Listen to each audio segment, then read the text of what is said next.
2047 నాటికి రాష్ట్రాన్ని $2.4 ట్రిలియన్ ఆర్థిక వ్యవస్థగా మార్చడమే లక్ష్యమని ముఖ్యమంత్రి చంద్రబాబు పునరుద్ఘాటించారు. ప్రస్తుతం 2.68 లక్షల రూపాయలుగా ఉన్న తలసరి ఆదాయం అప్పటికి 58.14 లక్షల రూపాయలు అవుతుందని తెలిపారు. సచివాలయంలో ఏర్పాటు చేసిన మీడియా సమావేశంలో రాష్ట్ర వృద్ధి రేటుపై ప్రెజెంటేషన్ ఇచ్చారు. గత ప్రభుత్వ హయాంలో అమరావతిని భ్రష్టు పట్టించారని ముఖ్యమంత్రి చంద్రబాబు అన్నారు. గత 5 ఏళ్లలో ఎవరికీ స్వేచ్ఛ లేకుండా చేశారని, పారిశ్రామికవేత్తలు రాష్ట్రం వదిలి పారిపోయేలా చేశారని చంద్రబాబు విమర్శించారు. ఆంధ్రప్రదేశ్కు పోలవరం జీవనాడి. గత ప్రభుత్వ హయాంలో పోలవరాన్ని గోదావరిలో కలిపారు. సంపద సృష్టిస్తాం, ప్రజల ఆదాయం పెంచుతాం. అభివృద్ధి వల్ల సంపద వచ్చి ప్రభుత్వ ఆదాయం పెరుగుతుంది. ఆదాయం పెరిగితే పథకాల ద్వారా పేదరికాన్ని.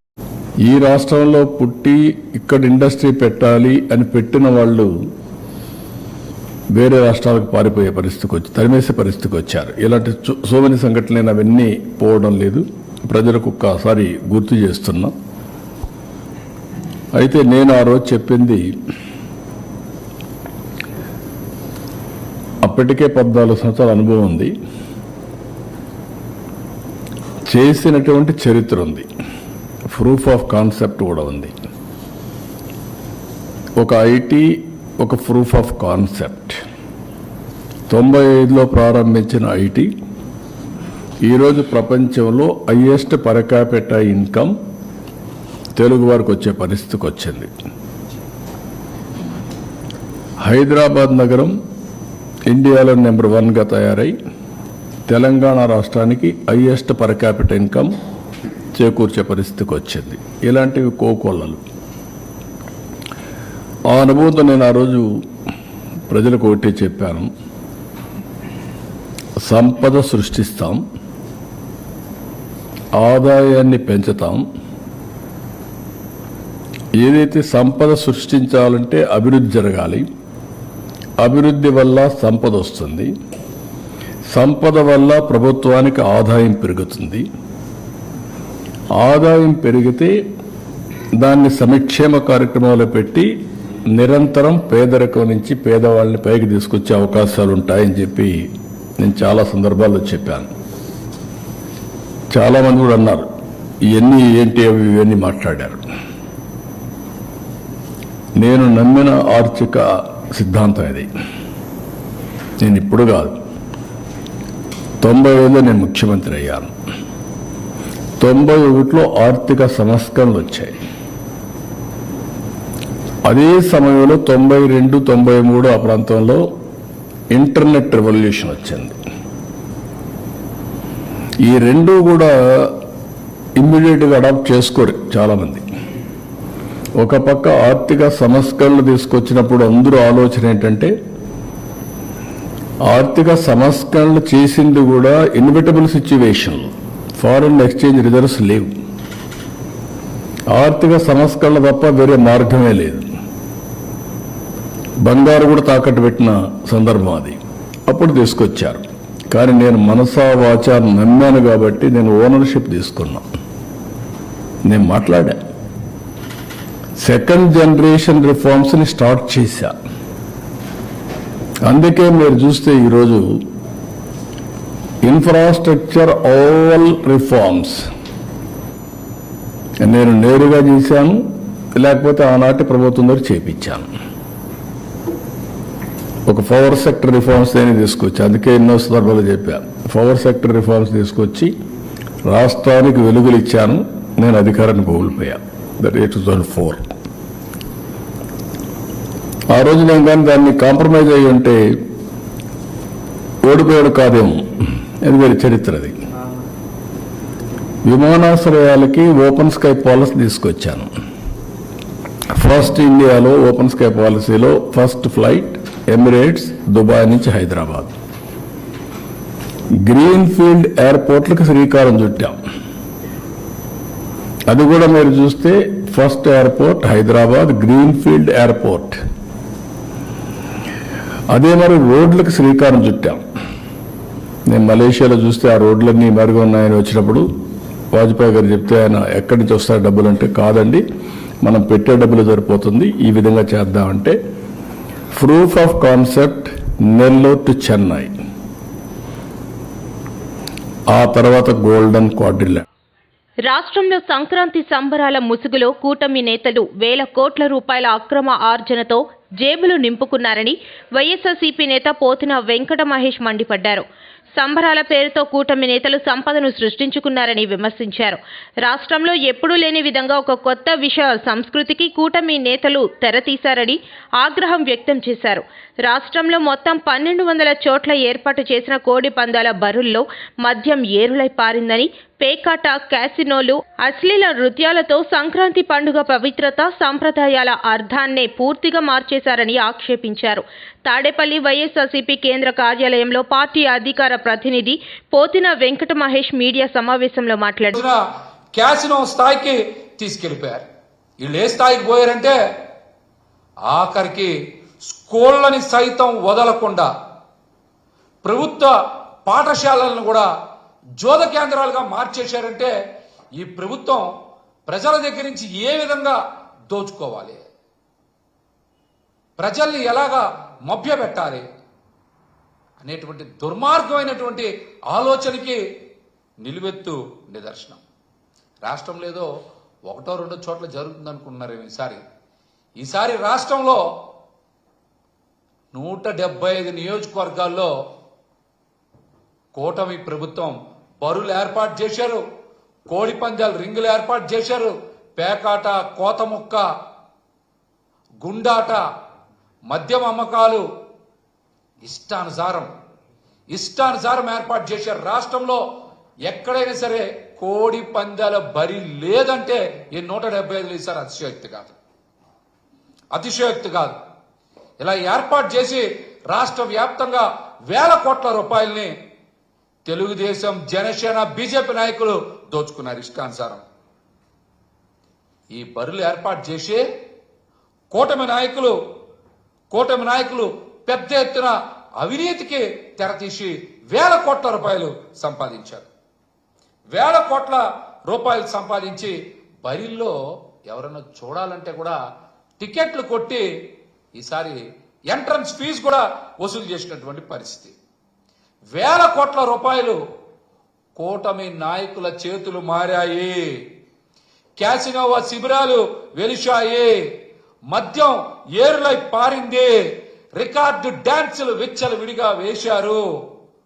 ఈ చిందులతో సంక్రాంతి ముసుగులో రాష్ట్రాన్ని అసభ్యంగా తయారు చేసినటువంటి ఘనత చంద్రబాబు గారిది, పవన్ కళ్యాణ్ గారిదే. మీరు ఎక్కడైనా సరే ఇంతవరకు రాష్ట్రంలో పెరిగిపోయిన ధరల గురించి మాట్లాడారా?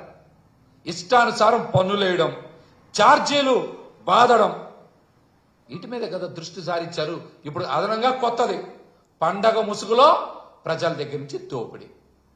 విద్యుత్ ఛార్జీలు పెంచారు, ఫైన్లు ఇష్టానుసారం వేస్తానన్నారు, పెనాల్టీలు వేస్తా ఉన్నారు, నిత్యావసర సరుకులు ధరలు పెరిగిపోయినాయి, ప్రజలకి ఉపాధి అవకాశాలు, ఉద్యోగాలు లేక రాష్ట్రంలో నిరుద్యోగం తాండవిస్తా ఉంది.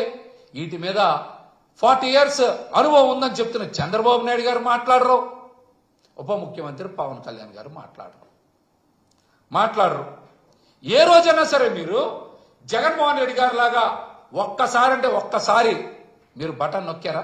మీకు చేత కావట్లా 8 నెలల నుంచి.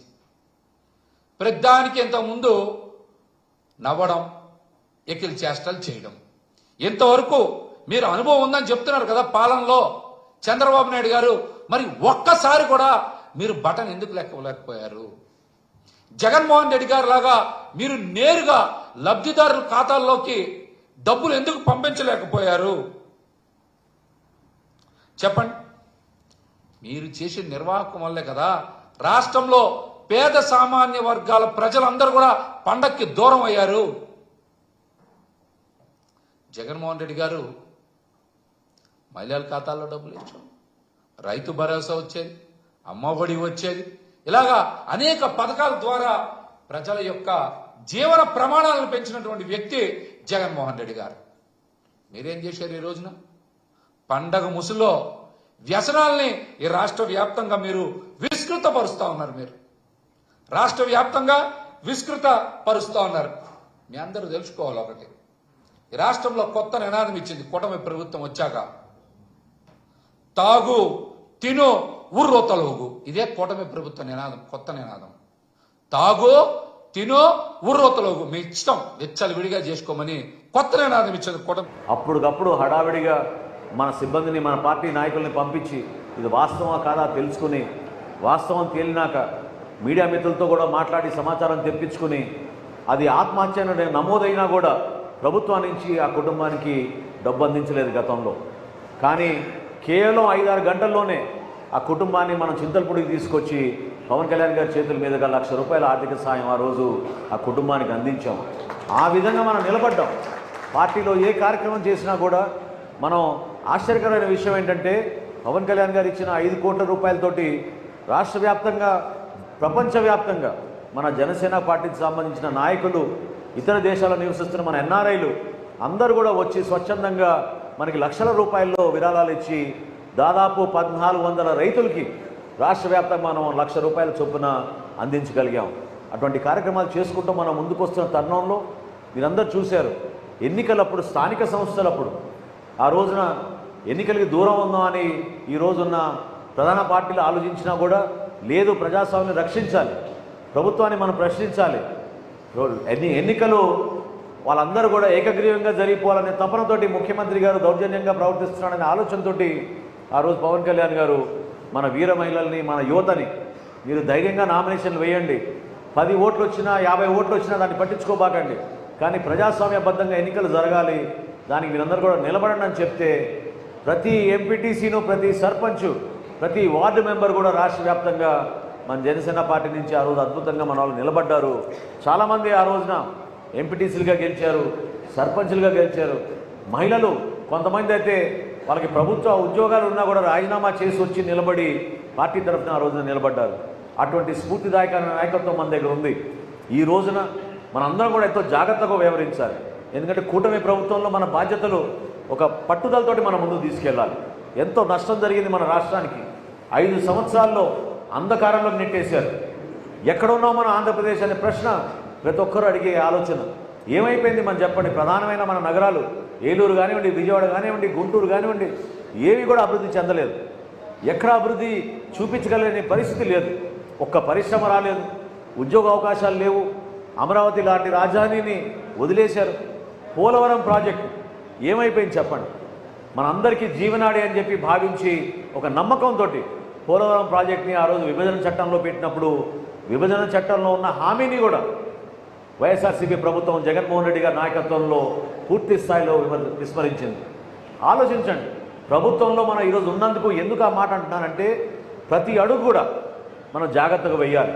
ఉంటాయి సమస్యలు, మీ స్థాయిలో మీకు ఉంటాయి, గ్రామ స్థాయిలో ఉంటాయి, వార్డు స్థాయిలో ఉంటాయి. శాసనసభలో ఒక శాసనసభ్యుడిగా మా అందరికీ కూడా అదే సమస్యలు ఉంటాయి. పవన్ కళ్యాణ్ గారు కూడా ఆ సమస్యలు ఎదుర్కొంటున్నారు. ఎందుకంటే అందరినీ కలుపుకొని పోవాలి.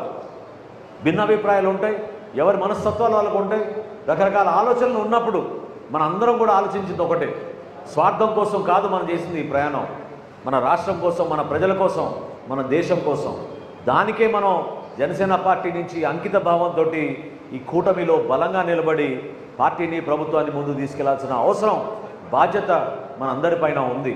ఎందుకంటే నేను ఈ మాట చెప్తున్నాను మీ అందరికీ కూడా, కొంతమంది నామినేటెడ్ పదవుల్లో కానివ్వండి, మొన్న జరిగిన నీటి సంఘాల్లో కానివ్వండి, రాబోయే రోజుల్లో సొసైటీ ఎన్నికల్లో కానివ్వండి, మరింత నామినేటెడ్ పోస్టుల విషయంలో కానివ్వండి, ఎవ్వరు కూడా అధైర్యపడాల్సిన అవసరం లేదు. మీరు ఎట్టి పరిస్థితుల్లో కూడా మీకు న్యాయం జరుగుతున్న నమ్మకం మీలో ఉండాలి. ఎందుకంటే పవన్ కళ్యాణ్ గారు నిలబడేది మీలాంటి కార్యకర్తల కోసమే, మీలాంటి నాయకత్వం కోసమే. ఏ కార్యక్రమం చేసినా కూడా ఎప్పుడు కూడా నేను ఇదే చెప్తున్నా మీకు, ఎప్పుడైనా సరే ఏ కార్యక్రమం చేసినా కూడా వేదిక పైన ఎంతమంది కూర్చున్నాను ముఖ్యమని కాదు, మీరు ముఖ్యం. జన సైనికులుగా, వీర మహిళలుగా మీరు చేసిన కార్యక్రమం ముఖ్యం. మీరు ఒక అంకిత భావంతో పనిచేస్తారు, స్వార్థం లేకుండా పనిచేస్తారు. పార్టీ కార్యక్రమం ఎక్కడున్నా కూడా మీరు తరలి వస్తారు. అదే మన పార్టీని ముందు తీసుకొచ్చింది. అది ఎప్పుడు కూడా మర్చిపోం. జిల్లాల వారీగా, నియోజకవర్గాల వారీగా, ఒక్కొక్క సందర్భంలో కులాల వారీగా కూడా మనం సామాజిక కోణం నుంచి చూసి అడ్జస్ట్ చేయాల్సిన అవసరం ఉంటుంది. కాబట్టి ఒకేసారి అందరినీ అడ్జస్ట్ చేసుకోలేకపోతున్నాం. నిదానంగా విడతల వారీగా అందరికీ అవకాశం ఇచ్చేటట్టు మన పార్టీ అధ్యక్షుడు పవన్ కళ్యాణ్ గారు ఖచ్చితంగా కార్యక్రమం చేస్తారు.